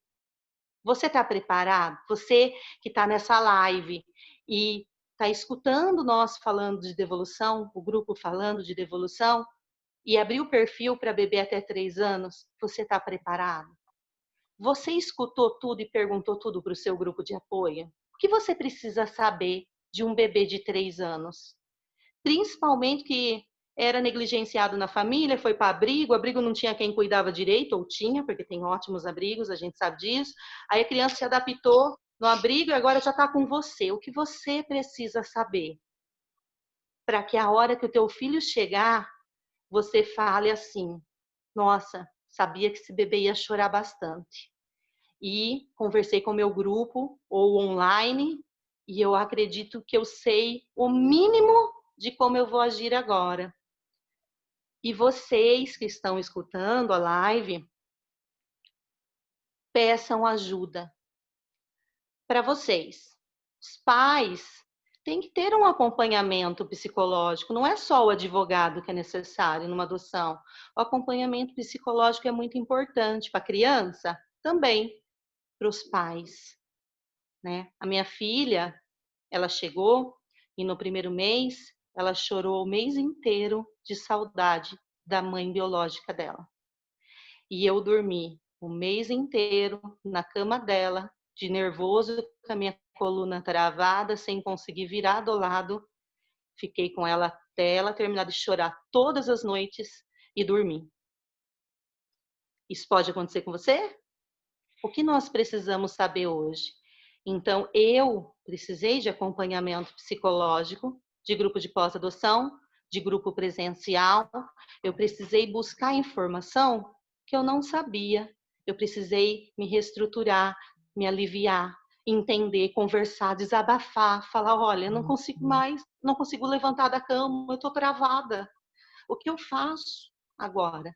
Então, vocês pais, se alguém aqui do grupo receber o seu filho, que vai nascer para você, e você tiver com dificuldade na sua adaptação, com os seus sentimentos tudo embaralhado, sentindo sentimentos ruins quando o teu filho chega, peça ajuda, porque nós estamos aqui para ajudar vocês, né? Mas vocês têm que aceitar a ajuda. Como esta mamãe que me procurou e falou, acabou. Ela aceitou a ajuda. Muitos casos, as famílias não querem ajuda. Então, nunca se esqueçam disso. Tudo que vocês ouviram aqui, quando o seu filho chegar, se você precisar de ajuda, aceite a ajuda. Ninguém vai te xingar, te humilhar. Nós vamos dar ajuda, nós vamos dar apoio. E aí, você como mamãe, como papai, vão sentar, se for casal, vai conversar, vão reestruturar e aí vai fazer essa família acontecer e vai tratar esse filho que chegou com várias demandas, né? As devoluções, todas que eu vi até hoje, elas não acontecem por causa da criança, elas acontecem por causa dos adultos. Os adultos não conseguem botar o filho no colo e falar, eu te amo. Ah, você não é minha mãe. Filha, sou sua mãe, eu te amo, filha. Se acalma, vamos conversar daqui a pouco. Mamãe vai fazer um suco para você. Então, nós precisamos de amor, da disponibilidade, porque vai acontecer. Se alguém aqui tem um perfil um pouco mais aberto, trio, quarteto, né? Vocês vão precisar de ajuda. Aceite a nossa ajuda. Era só isso que eu queria falar, viu, Paloma? Vou fechar o áudio. Espero que todos na live, quando precisar, conte conosco. Bom?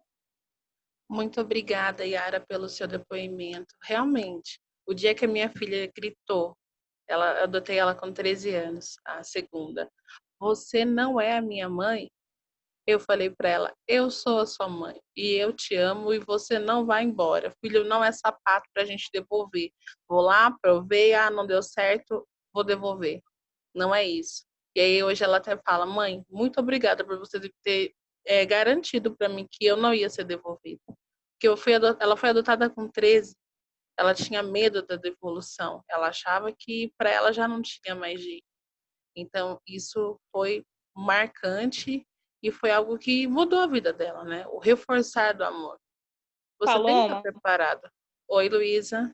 eu vou te dar um exemplo de algo que eu vivi aqui, porque poucas pessoas sabem, mas os meus enteados moram comigo, né? Eu tenho 2 filhos biológicos, 2 enteados que moram comigo e a Elisa que nós adotamos em dezembro do ano passado.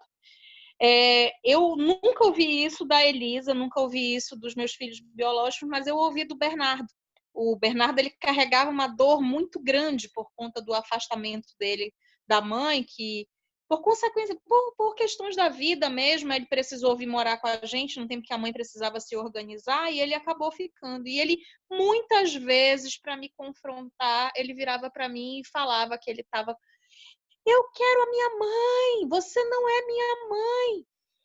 Aí eu virei para ele, um dia eu tive esse insight e deu certo e tem dado certo até hoje. Eu digo, meu amor, eu não sou sua mãe, mas serve eu tô aqui agora. A tua mãe não tá. Na hora que ela chegar, na hora que ela puder vir, ela vai estar aqui. Mas hoje tem eu. Pode ser eu? Aí ele se acalmava e vinha para o meu colo e dá certo. E deu certo. Então, eu tenho usado muito essa técnica. Eu acho que para os meus filhos eu adaptaria algo do tipo: eu posso não ser a mãe que você queria, mas essa mãe está aqui agora e vai estar aqui sempre para você. Serve eu? Pode ser eu? Eu vou fazer o meu melhor. Eu vou me esforçar. Eu vou tentar te ajudar. Vou fazer o que eu puder. Entende? Eu acho que a gente precisa só adaptar, mas eu acho que a gente pode também ir treinando algumas respostas, né? Porque isso é um questionamento, é uma provocação que você vai receber inevitavelmente. Então, se é algo que você já sabe que você vai ter que passar, então já treine o seu emocional para dar a resposta certa, a resposta que vai botar os pingos nos is. A gente não pode deixar nenhum fio solto nessa relação. Né? Tudo tem que ser conversado, pontuado, costurado, amarrado, né? Se possível, a gente corta todos os pontinhos e o tempo vai passando, a gente vai amadurecendo, porque a gente também amadurece nessa relação e vai melhorando. Uma hora o negócio fica no ponto certo. Sim, exatamente. O caso da Vitória, ela tinha medo da devolução e ela tinha um medo de ser obrigada a esquecer a mãe biológica para poder me amar. E ela tinha muito forte a figura da mãe biológica. E eu nunca quis concorrer com essa mãe biológica. E teve um certo dia que eu sentei com ela e falei, você pode amar as duas. E ela abriu o olho e falou, eu posso? Eu falei, pode. Você não precisa esquecer a Fabiana para me amar. Você pode amar as duas. A mãe biológica dela já faleceu. Eu falei, eu tenho gratidão por ela, porque se não fosse ela, eu não teria você, eu não teria sua irmã. Então eu tenho gratidão. Ela errou com você, porque ela também não teve, mas eu tenho gratidão. E aí as coisas foram mudando, sabe? Quando ela aprendeu que ela poderia ter no coração dela duas mães e que ela não seria devolvida por esse motivo, por sentir saudade da família, ela conseguiu, né? Conseguiu. E eu também não tenho a família biológica como um bicho-papão. Eu não deixei isso, sabe? Porque muitos pais têm medo, falar, é o bicho-papão. Não, eu permiti que ela tivesse um contato com uma tia, e essa tia fala para mim, tia biológica, ela fala, olha, muito obrigada. Muito obrigada por você ser mãe dos meus sobrinhos. E às vezes é a tia que dá aquela puxadinha de orelha, sabe? Ela fala, olha, Vitória, isso, ou olha, Brenda, aquilo. Então, isso é super importante. Quero passar a palavra para a doutora Silvana e abrir também, caso alguém tenha alguma dúvida, para fazer alguma pergunta. Paloma, eu acredito que tem uma pessoa só com a mão levantada. Deixa eu ver. Adriana Araújo. Acho que É, o é Adriano Araújo. E depois a gente pode passar para as considerações finais, que já são quase 9 horas. Adriano Sim. ainda está presente?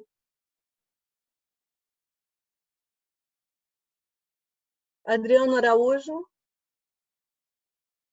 A Rosana também queria falar alguma coisa. Rosana, pode falar, por favor?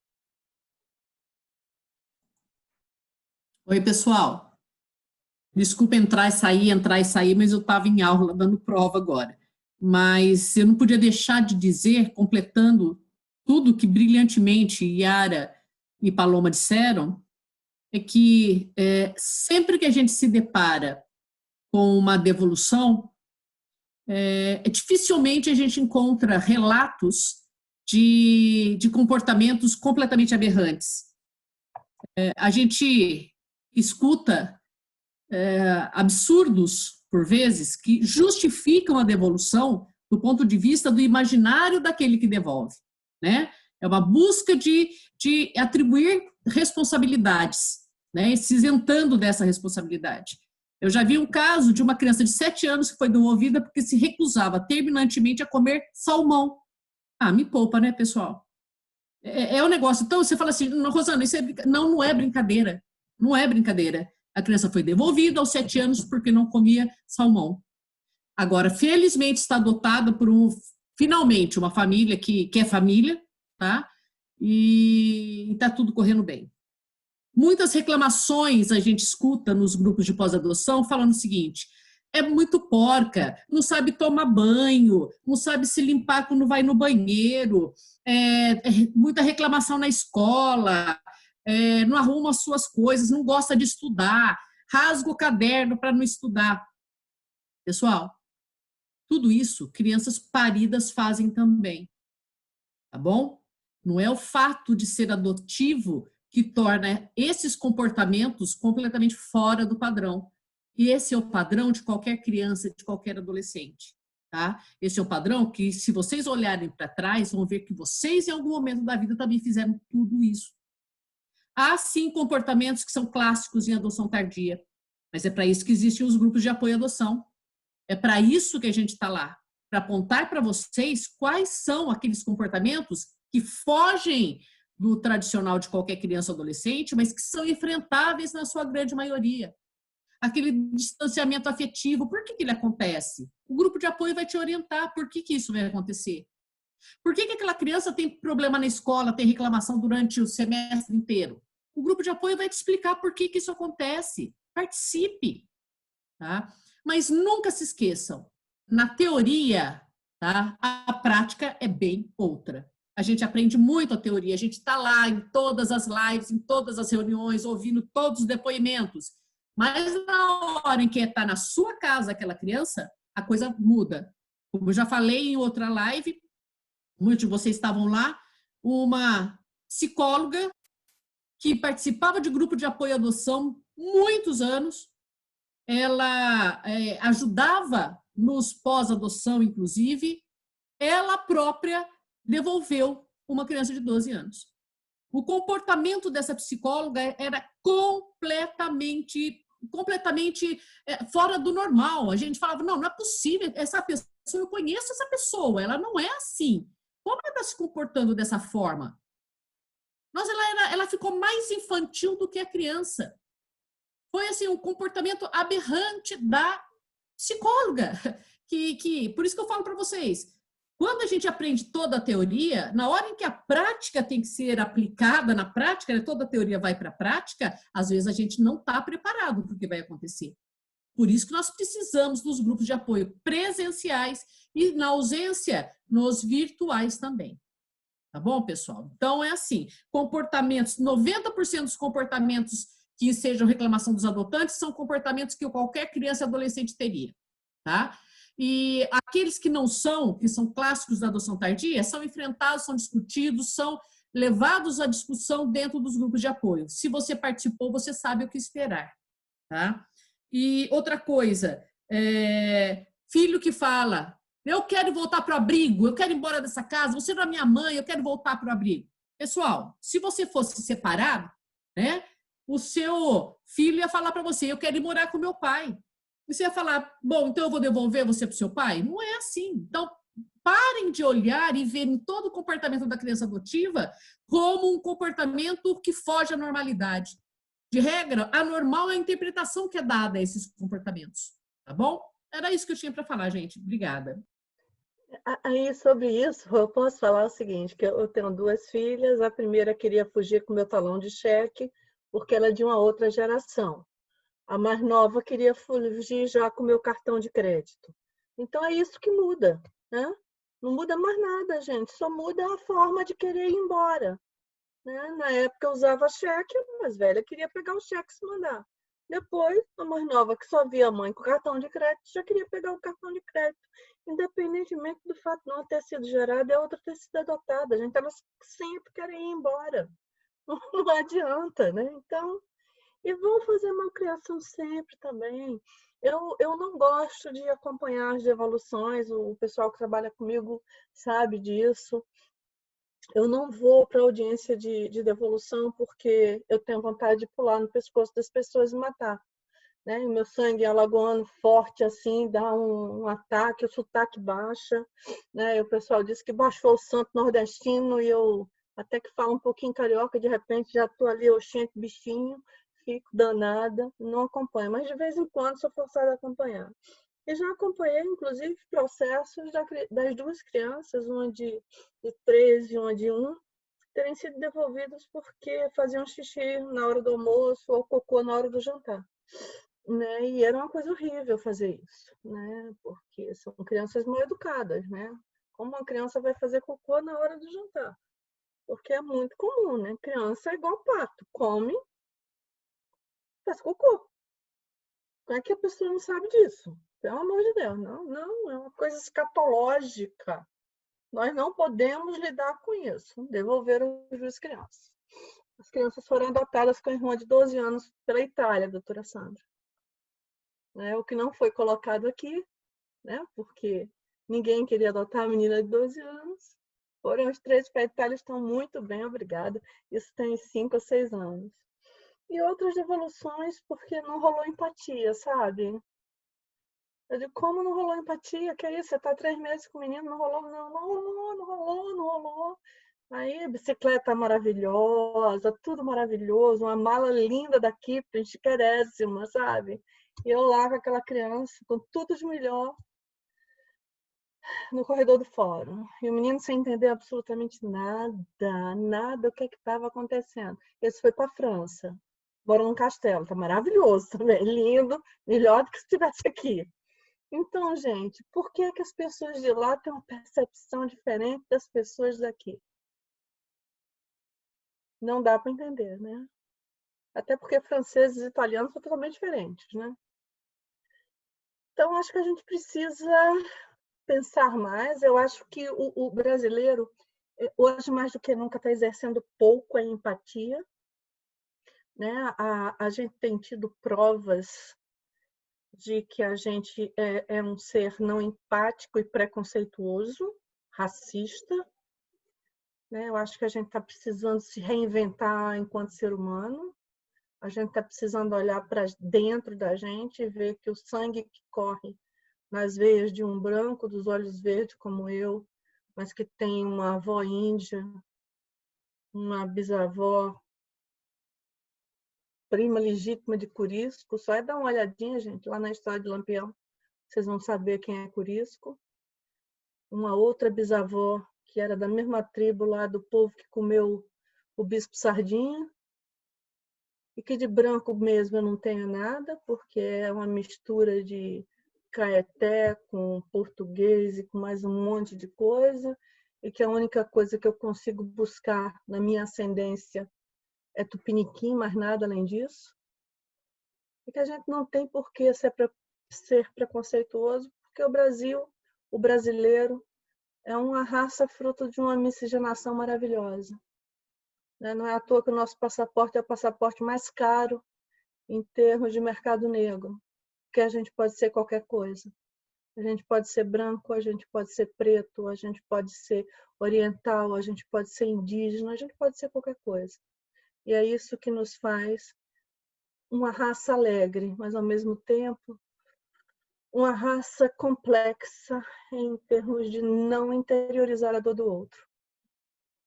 E a gente não interioriza isso quando devolvemos um filho, quando praticamos o crime de racismo, quando não nos preocupamos com o filho da empregada, quando apertamos o nono andar, sabemos que aquele nono andar pode levá-lo à morte.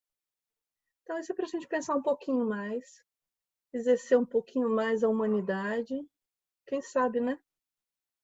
Refletir um pouquinho mais sobre a nossa vida e sobre o que a gente tem que fazer de agora em diante. Nos reinventar nesse novo normal que vai acontecer daqui a algum tempo, tentando sermos, né, seres humanos melhores. É isso. Obrigada, Paloma, pelo convite. Obrigada, doutora Sandra, por conhecê-la finalmente, depois de ouvir falar tanto da senhora. Muito obrigada, doutora Silvana, por ter aceitado o convite, por sempre ser solícita em nos ajudar. Gratidão. A palavra que eu tenho por você é gratidão e muito amor, porque você é uma das mulheres que me permitiu formar uma família. Eu me lembro o dia que eu falei, doutora Silvana, me ajuda. E você me ajudou. Você ajudou a mudar a minha história. Eu me sentia só uma mulher. E você, com seu infinito amor, me fez sentir mãe. E isso não tem preço. Minha gratidão é eterna por você. Doutora Sandra, muito obrigada também por sempre nos ajudar, né? Palavras maravilhosas, muito sábia. Fizemos uma live de devolução totalmente diferente da primeira, né? Foi bem além e a senhora sempre solícita. Muito obrigada pelo seu amor, né? Pela profissão. Realmente é vocacionado, faz ali tudo com maestria. Quero te agradecer também em nome da Daiane e do Lucas Jordão, né? Porque a vitória chegou através da senhora, né? Filhinha deles. Então, gratidão. Muito obrigada mesmo. E obrigada a todos que têm participado e têm buscado conhecimento. Deixo a palavra com a doutora Sérgio. E a Luísa também, né, meu amor? A Luísa, não sei se ela está aqui ainda. Luísa que Estou sempre me aqui, sim, aguardando. Luísa que sempre me ajuda, que tem me ajudado com o bem-querer. Sempre corro para ela, Luísa, Luísa. E ela sempre solicita também, com um coração imenso. E juntos nós seguimos formando famílias. Isso é maravilhoso.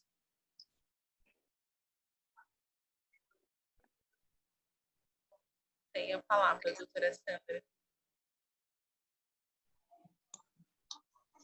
Eu quem agradeço, né, pelo convite, pela oportunidade de estar com vocês, também ouvindo e aprendendo. E eu lanço aqui o meu ideal, né, de termos casais realmente preparados e que possamos, dentro do nosso sistema de justiça, com o apoio dos grupos de apoio, ter condições também de trabalharmos juntos para o preparo desses que estão aqui nos ouvindo para esperarem seus filhos e tantos outros, né, que estão na fila de adoção, e que possamos, em algum momento, né, chegar à condição de casais que eu tive a oportunidade de conhecer da Itália, né, que, por exemplo, pegou duas meninas e a menina, no meio da madrugada, com 8 para 9 anos de idade, ela fazia cocô em cima da cama, né, para perturbar, gritava durante horas, a equipe tinha que ir, a psicóloga tinha que ir para conversar, né, isso durante o estágio, e hoje está adotada, está muito bem, já está há uns 8 anos, né, na Itália. Ou o casal que pegou uma criança e que a família tinha um histórico de alcoólicos e que eles passaram um ano sem beber nenhum tipo de bebida alcoólica, né? Vinho que eles têm o hábito de tomar nas refeições, eles passaram um ano sem beber. Então, isso é um movimento de renúncia, é um movimento de quem busca o real e não o ideal. E é isso que a gente precisa, né? Aprender a ter empatia. Quando nos relacionamos com o cônjuge, com o companheiro, né? Nós não temos ao nosso lado a pessoa que idealizamos enquanto adolescentes, enquanto em busca, né, dessa pessoa para compartilhar nossa vida. Nós temos o real e precisamos nos adaptar e precisamos entender que também nós não somos o ideal daquela pessoa. Nós somos o real para aquela pessoa. O filho que nós buscamos é aquela criança birrenta, chorona, né, que faz malcriação, que na adolescência dá muito trabalho, como qualquer criança e muitas vezes agregada a um histórico de sofrimento, de dores, de abandono, de abuso sexual, né? Mas tudo isso não impede de se ter naquela pessoa o essencial do humano, que pode ser amado. E esse essencial não está no comportamento, não está na cor da pele, né? Não está nesse invólucro, está na essência de alguém que pode mudar, que pode crescer, que pode ser feliz. Não como a gente quer, mas como ela quer e como ela pode e como ela almeja. Né? Essa aproximação, dessa empatia, de sabermos que nós também não somos perfeitos e que muitas vezes nós também não somos os pais que os filhos idealizaram. Às vezes a criança idealiza um pai com uma casa que tenha piscina, que seja mansão, que vá comer tudo o que ele quer na hora que ele quer, que vá ter pizza todos os dias, que vai ter chocolate doce, mas esse não é o real para a criança. Ela também precisa se adaptar ao mundo real que nós oferecemos. Então, eu acho que quando nós conseguimos sair do nosso lugar cômodo e entrar no lugar do outro para encarar a realidade do outro e aceitar o outro com suas peculiaridades, nós conseguimos construir uma relação de pai, de filho, né, de protetor daquela criança ou daquele adolescente. Então, que sejamos, né, pelo menos aqueles que anseiam por esse estado, por esse lugar e por ser essas pessoas e esses pais. Um beijo no coração de cada um de vocês. Muito obrigada, doutora Luísa. Bom, gente, eu queria desejar para vocês uma ótima noite, agradecer aí o convite da Paloma, a generosidade da doutora Sandra, da Silvana, da Yara, que sempre contribuem tanto com a causa da adoção e que a gente está sempre disposta a ouvir, porque toda hora é um aprendizado novo, né? Elas sempre acrescentam. A gente pensa que sabe muito, não sabe nada quando elas começam a falar. E dizer para vocês que eu deixei o meu contato no bate-papo, tanto o meu telefone quanto o meu e-mail. Eu prefiro falar pelo WhatsApp, quem quiser conversar comigo. O meu celular está sempre disponível. Vocês fiquem à vontade, querendo tirar qualquer dúvida, eu estou por aqui. E lembrar os habilitados que as crianças do Amazonas estão aguardando uma família. Então, quem quiser vir até o Amazonas para adotar, tiver essa possibilidade, a disponibilidade, fala comigo que a gente conversa de acordo com o perfil de vocês. Tá bom? Uma boa noite, um beijão. Boa noite, muito obrigada a todos. Em breve nós voltamos com outras lives. Acho que a nossa próxima live vai ser depressão pós-adoção, que vai ser com a doutora Rosana Silva e com a Ludmila, duas psicólogas. psicólogas que têm nos ajudado também. Muito obrigada a todos vocês.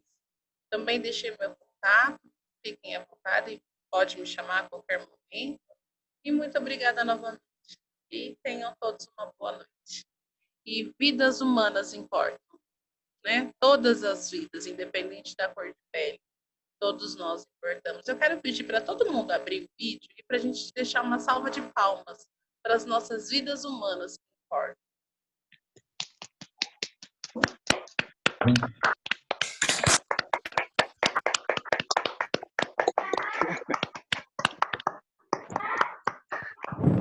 Muito obrigada a todos. Muito obrigada, gente. Eu vou encerrar a live, tá bom? Muito obrigada.